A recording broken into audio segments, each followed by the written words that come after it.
My name is Emma, and this is my voice. I live alone in a small blue house on Maple Street in Cleveland, America.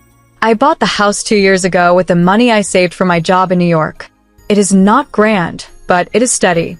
The porch has chipped paint that I keep promising to fix, and the kitchen always smells a little like coffee and toast.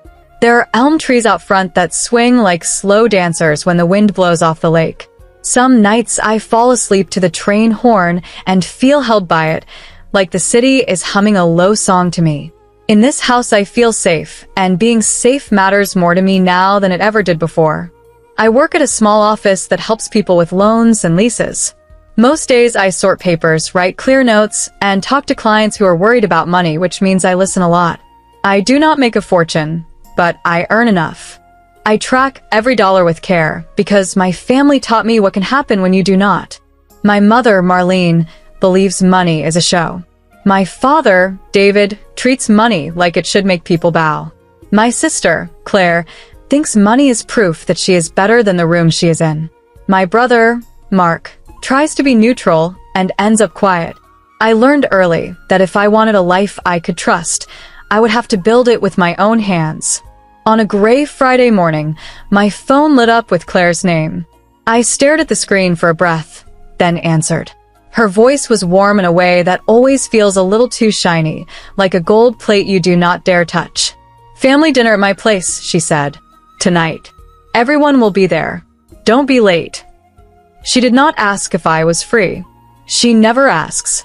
She lives in a brick house in Columbus with high ceilings and tall mirrors and a staircase you can see as soon as you open the front door. She likes to say the staircase is a statement. I think it is a ladder that never stops asking you to climb. I said, "Yes, I can come," even though my first feeling was no. I do not like conflict, and I do not like the games my parents play at the table. But I also believe in trying, and I wanted to keep a small door open to peace. After we hung up, I stood in my quiet kitchen and made coffee. The steam curled up like a thin ribbon. I told myself I would be calm. I would eat, smile, answer simple questions, and then go home. I would not give them my power. That promise felt like a small, firm stone in my hand. On the counter sat a thick paper file tied with a red string. I had not planned to bring it, but as I looked at it, a calm idea settled over me. The way a lake settles after a boat passes. The file held a will and trust papers from my Aunt Rose, who lived most of her life in Portland and left me letters full of plain wisdom. She had worked for 40 years at a bank and never had children. She liked to say, "Steady is a kind of brave." When she died last year, a lawyer from Boston called me. For months, we moved through details. There were deeds, account statements, and stamped pages with long lines that could make your eyes blur. It turned out Aunt Rose had been the quiet owner of a few places my family used. The small shop where my father collected rent, the lake cabin where my mother kept her summer dresses, and the very house where Claire now lived.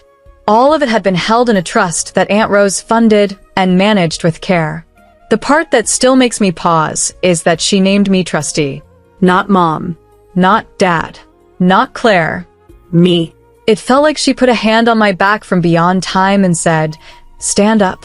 The trust was clear. The trustee was responsible for safety, repairs, rent, and fair use. If any tenant harmed or threatened the trustee, their right to stay could be revoked. When the lawyer read that line, I felt a quiet spark in my chest. Not joy. Not revenge. Just a sense that rules can hold like a good wall if you respect them. The accounts were also clear. $412,000 in the main fund for upkeep and taxes and £37,000 in a side fund in London, Europe, for emergencies and legal costs. I remember smiling at the odd mix. Dollars and pounds, America and Europe, two worlds linked by paper and stamps. A week ago, I had signed the last form and slipped the file into my bag, more out of habit than plan. I like to keep important things close until they have lived with me long enough to become normal. That Friday, as the coffee cooled, I pulled the file out again and placed it on the table. The red string looked like a warning and a promise. I did not want to fight. I did not want to hold the file like a weapon. I wanted it to be what it was, truth with edges. Still, a small voice inside me said, "Bring it." I listened. Before I left, I walked through my house and did the small things that make me feel steady. I watered the fern by the front window, wiped a ring of dust from the bookshelf, checked that the back door latch clicked into place, and folded a blanket over the couch arm.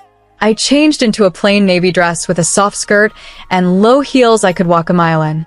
My cheekbones looked a little sharp in the mirror from a long week, so I dabbed a touch of color there and let my hair fall in a clean line.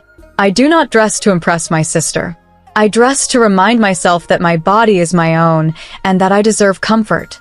I packed a bottle of red wine, a loaf of bread from the bakery on the corner, and a small jar of olives that tasted faintly of lemon.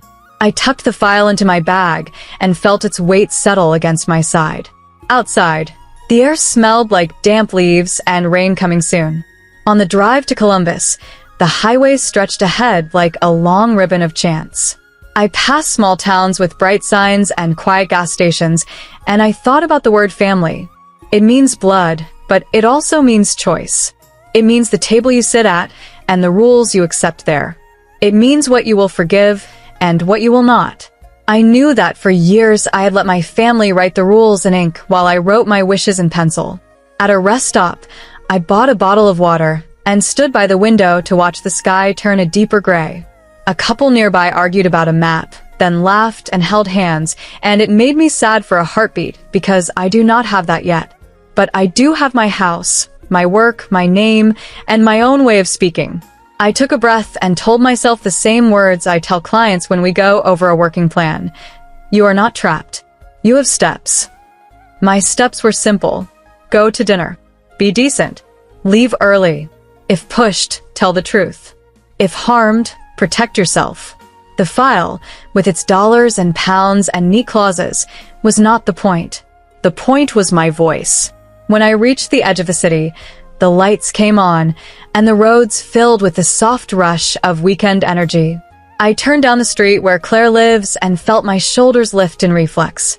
Her neighborhood is all show, wide lawns, iron gates, front porches with swing chairs people never sit in. I parked at the curb and saw my reflection in her front window, small but straight. I took the bread and wine in one hand, my bag in the other, and walked up the path. The door opened before I could knock. Claire stood there in a dress that said she wanted to be seen. Her smile was bright and thin. "You're right on time," she said. Inside, the house was warm and smelled like roasted garlic and something sweet. The table was set with heavy plates and tall glasses that sparkled under the light. My mother sat at the far end with my father, both dressed like a picture in a glossy magazine. Mark came from the kitchen holding a stack of napkins and gave me a quick, real smile that reached his eyes. I placed the bread on the counter and the wine on the sideboard and put my bag near my chair. I did not take the file out, but I felt it there, quiet and sure, like a steady heart inside the fabric. "Let's eat," my father said, lifting his glass. "To family." The words sounded like a command and a dare. I met his gaze and lifted my water. "To family," I said, and in my mind I added, "to the kind of family that learns." Then I sat down, smoothed my dress, and told myself one more time that calm is not weakness, and truth is not war. I had come with open hands, but I had also come ready to draw a line. Claire led me into the dining room like a host on a stage. The table was long and glossy, the kind that shows every light like a mirror. Candles burned in silver cups, and a roast sat in the center, proud and brown. There were bowls of potatoes with butter shining on top, and a plate of green beans set in a tidy row as if each had rehearsed. My mother wore a pearl necklace I had never seen, and my father had a blue tie that matched his sharp smile. Mark hovered near the sideboard, placing napkins just so, as if neat corners could hold a family together. "Your little house still standing?" Claire asked as she poured wine. Her tone was playful, but the smile held a barb. "Maple Street must be so cozy." "It is," I said. "It's mine." I poured water and set the glass at my place, feeling the weight of the file in my bag like a slow drumbeat. I did not touch it. Not yet. I wanted to try peace first, even if peace felt thin in this room. We started with small talk, the easy kind that pretends to be kind. Mom asked about my office in Cleveland and whether I still played with forms. Dad asked if anyone at work had finally noticed my potential. Mark brought the bread I had brought, sliced and warmed, and set butter beside it with a half grin. Claire described a new rug from a shop in New York and how it changed the whole mood of the front room. I said it sounded lovely and meant it. Beauty is not the enemy. The enemy is the need to wield beauty, like a sword.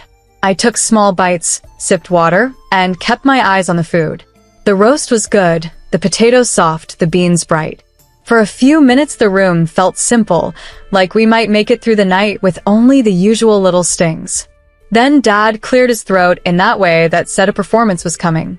"So, Emma," he said, tapping his glass with his ring. "We've been talking. Your mother, and I feel it's time you made a real plan. That house of yours is cute, but it's not a long-term play." He smiled at Claire, then at me. "You could move in here for a while. Help with things. Learn from your sister. Stop hiding." My mother nodded, eyes warm with a kind of pride that wasn't for me. "Family helps family, dear," she said. "Claire and Tom have room. Tom is Claire's on again, off again, today off, tomorrow on. You could save money." I set down my fork. "I'm not hiding," I said, gentle but clear. "I'm building my own life." Claire's laugh was soft and sharp at the edges. "Your own life," she said. "Emma, you have a pretty porch and a budget app. That's not a life. That's practice." She lifted the wine bottle toward me, offering a refill like a gift wrapped in ribbon I had to pay for. "No, thank you," I said. "I'm driving back to Cleveland." The candles hissed in a tiny draft from a hallway. Dad leaned in. "Your sister is giving you a chance," he said. "Don't be foolish. This house is a better address. People notice addresses. You could be part of something that matters." Something inside me tilted, then righted, like a picture frame knocked by a passing hand. I thought of Aunt Rose and her steady voice on paper. I thought of my clients who walk in scared, then leave with a plan written in clean lines. I looked at Mark. He met my eyes, and his look said, "I see you." It helped. I took a breath. "Thank you for dinner," I said to Claire. "It's very good, but I'm not moving in. I'm not trading my front door for your staircase." The air changed. It was so small a moment you could miss it, but it was real. Claire's face tightened, then smoothed. She put down the bottle. She stood. She came to my side of the table with the same quick, glossy steps she uses when she shows guests the living room. She leaned in close. Her hand flashed before I could flinch. The slap landed on my left cheek, a hot bloom that rang in my ear. The room went silent, but for the tiny hiss of the candles. "You've got 10 minutes to get out of my house," she snarled. Her voice was low and rough, a sound I had never heard from her. It made the glass on the table feel fragile. My mother clapped once, then twice, too loud. My father laughed as if the scene had a punchline only he knew. The sound did not make sense in my chest. Mark did not move. His mouth pressed thin. I sat very still. I set my hand on the table to steady myself and felt the smooth wood under my palm, cool and honest. The sting in my cheek was bright, but my mind was clear in a way that felt almost kind. I stood. I pushed my chair back, slow, so it would not scrape. "Okay," I said, and my voice did not shake. 10 minutes. I reached for my bag. The zipper slid like a small river. I took out the file and set it in the center of the table. It landed with a soft thud that traveled down the wood. The red string looked like a single, careful line drawn across a map. I met each pair of eyes in turn, my mother's, my father's, Claire's, then Mark's. "Then you all only have 5, I said, and pulled the knot loose. I loosened the red string and spread the papers like a quiet storm. The top page was Aunt Rose's will, stamped and sealed, the kind of paper that does not shout but cannot be ignored. I slid it toward the candles, so the county seal caught the light. "This is from Multnomah County," I said, and my voice stayed even. "Aunt Rose put her properties into a trust years ago. She named me trustee. That means I am responsible for the safety, upkeep, rent, and rules." I tapped the paragraph that crowned the page. It also means I decide who stays and under what terms. Under the will came the trust instrument, a brick of clauses set in plain type. I turned to the page the lawyer in Boston told me to keep on top of my mind. Here, I said, pointing to a short line that felt longer than the table. Any tenant who threatens, harms, or attempts to remove the trustee is in breach. Breach ends the right to occupy immediately. The room listened, even the candles, even the beautiful roast. I could feel Claire's breath, fast and small, as if the air had narrowed to a keyhole. I laid down the deeds one by one. The shop on Jefferson Street where Dad liked to linger with his ring of keys. The lake cabin where Mom kept her summer dresses next to boxes of glass angels. The brick house in Columbus where Claire now stood glaring down at the papers. Each deed bore Aunt Rose's careful trail. Transfers, taxes paid. The quiet signature of a woman who believed in numbers more than noise. These aren't decorations, I said. They're the ground under your feet, and Aunt Rose planted it with rules. I placed 2 bank letters beside the deeds. The trust's main account holds $412,000, I said, and the number felt steady in my mouth. Not a boast, not a threat, a fact. For taxes, repairs, and legal needs. There is also a side fund in London, Europe, pound 37,000 for emergencies across the ocean. Aunt Rose kept that as a backstop. I looked at Dad. All spending requires a trustee's signature. That's mine. I looked at Mom. All budgets must be reasonable. I looked at Claire. All tenants must be safe to be around the trustee. Dad reached for the will, but I set my finger on the clause. David, I said, using his name the way he used mine when he wanted to make a point. The county recognizes this instrument. Your friend in Cincinnati can call first thing Monday, but tonight the trust rules apply. Mom made a soft, shocked sound as if a hymn had just lost a note. Claire's mouth tilted into the shape of a story she no longer controlled. Mark leaned closer, reading. His eyes were calm. He swallowed once and nodded, almost to himself.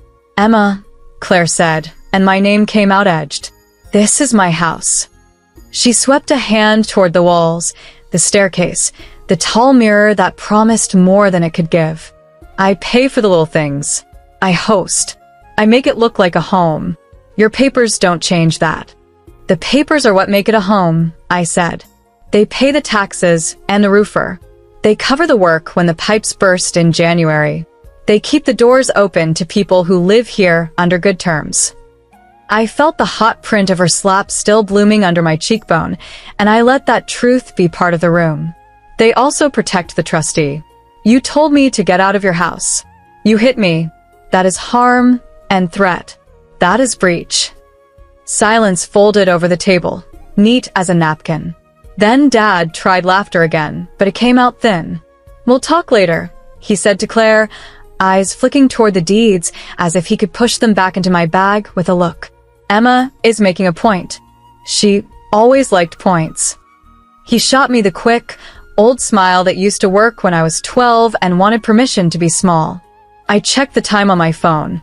For minutes, I said, and the number hung between us with the weight of a clock in a courthouse.